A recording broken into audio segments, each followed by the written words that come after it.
Hai teman-teman yang berbahagia, berjumpa kembali dengan saya Dr. Andri, spesialis kedokteran jiwa dari Omni Hospital Alam Sutera Tangerang. Di kesempatan kali ini saya ingin menyapa teman-teman kembali dari rumah sakit saya di Omni Hospital.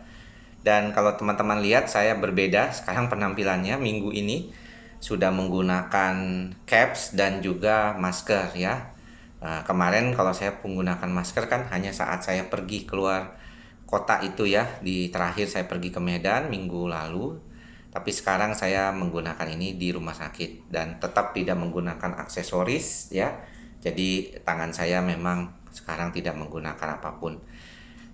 Tujuan dari penggunaan ini ya, dua alat proteksi diri ini sebenarnya adalah untuk melindungi kami tenaga kesehatan yang masih melakukan praktek di poliklinik non infeksi sebenarnya. Jadi saya tuh kebanyakan kan pasiennya adalah pasien non infeksi ya, gangguan kejiwaan, yang mana untuk menghindarkan kami dari percikan droplet ya dari pasien yang misalnya tanpa sadar dia harus batuk ya.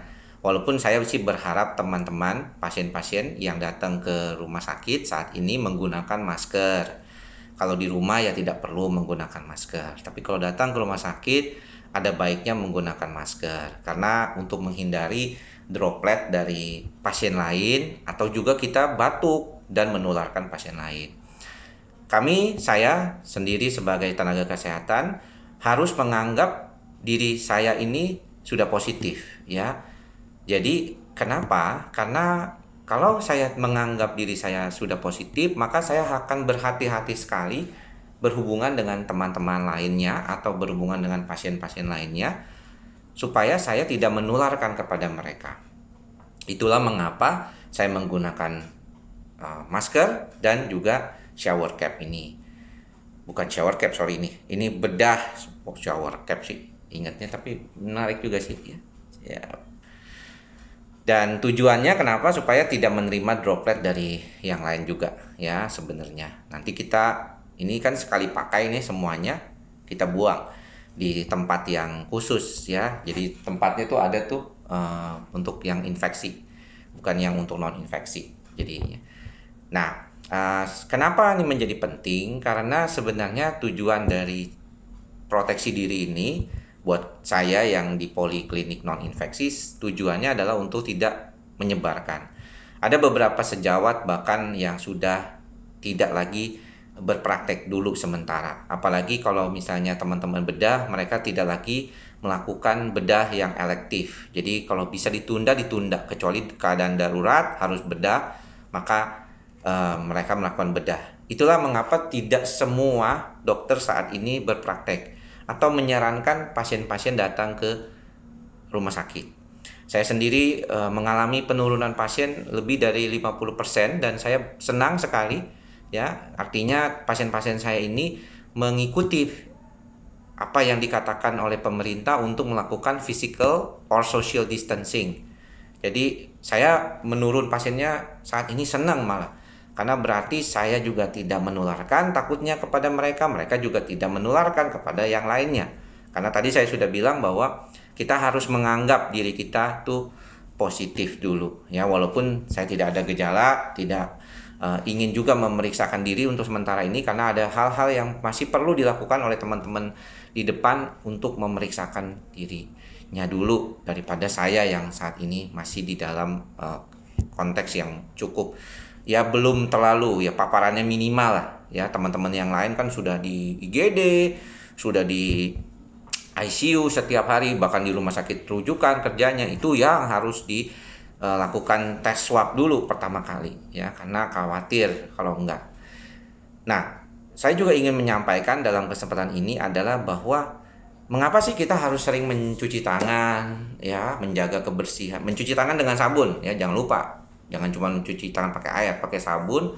Kemudian menjaga kita jangan sampai megang-megang muka. Apalagi saya ini suka megang muka karena saya sering merosot ini ya. Nah ini kenapa nih? Karena yang paling kita khawatirkan adalah mereka itu virus itu masuk lewat mata, hidung, dan mulut ya. Mata, hidung, dan mulut itu takutnya seperti itu. Dan kalau kita lihat sebenarnya nih kita mencuci tangan itu tujuannya adalah untuk menjaga kebersihan diri kita, mengurangi akumulasi atau jumlah dari virus itu yang ada di dalam tubuh kita atau di dalam badan kita ini.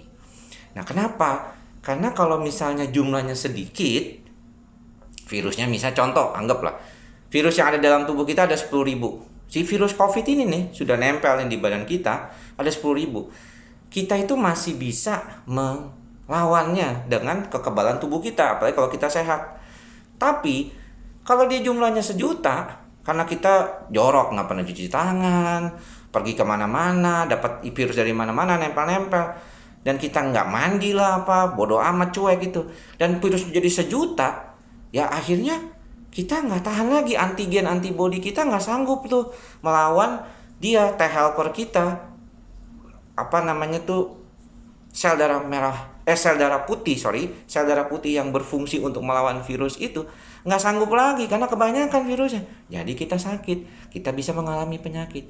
Buat daya tahan tubuhnya rendah, apalagi dia punya penyakit diabetes atau dia punya penyakit jantung atau dia sudah pernah penyakit pneumonia atau paru sebelumnya, mereka akan jauh lebih rentan lagi terkena karena begitu banyaknya kondisi yang bisa membuat dia jadi harus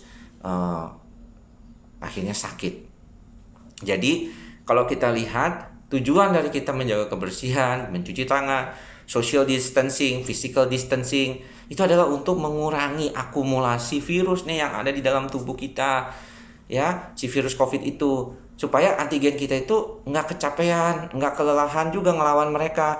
Nah, teman-teman harus jaga kesehatan, minum vitamin yang cukup, tidur yang cukup. Supaya apa? Supaya juga bisa ngelawan virus itu. Karena memang cuma virus itu bisa dilawan dengan antigen antibody kita, dengan T helper kita, dengan sel darah putih kita gitu ya. Kalau kita akhirnya sudah sakit, ya mau nggak mau akhirnya kita harus makan obat dulu sementara. Itu pun obatnya simptomatik dan istirahat lagi. Supaya apa? Supaya daya tahan tubuhnya meningkat, supaya bisa ngelawan si virus itu. Jangan sampai akhirnya sakitnya berat sampai batuk keringnya lama dan demam tinggi, akhirnya harus dirawat di rumah sakit dan diawasi di rumah sakit rujukan menjadi pasien ya. Jadi teman-teman tetap menjaga kesehatan jiwa dan raga. Jangan lupa, jangan terlalu cemas juga ya. Jangan sedikit-sedikit batuk terus kemudian takut ya. Anda jangan sampai juga akhirnya kecemasan, karena kecemasan sendiri juga bisa menurunkan imunitas tubuh kita. Mudah-mudahan apa yang saya sampaikan ini bermanfaat. Tetap jaga kesehatan, tetap cuci tangan yang bersih, jangan lupa menjaga kesehatan jiwa, tidur yang cukup, jangan cemas. Mudah-mudahan kita bisa segera mengatasi masalah COVID-19 ini dan segera berlalu sehingga kita bisa hidup seperti biasa kembali seperti dulu. Tapi kedepannya tetap juga jangan lupa jaga kebersihan. Oke? Sampai bertemu lagi di lain kesempatan. Saya Dr. Andri, spesialis kedokteran jiwa dari Omni Hospital Alam Sutera Tangerang. Bye-bye.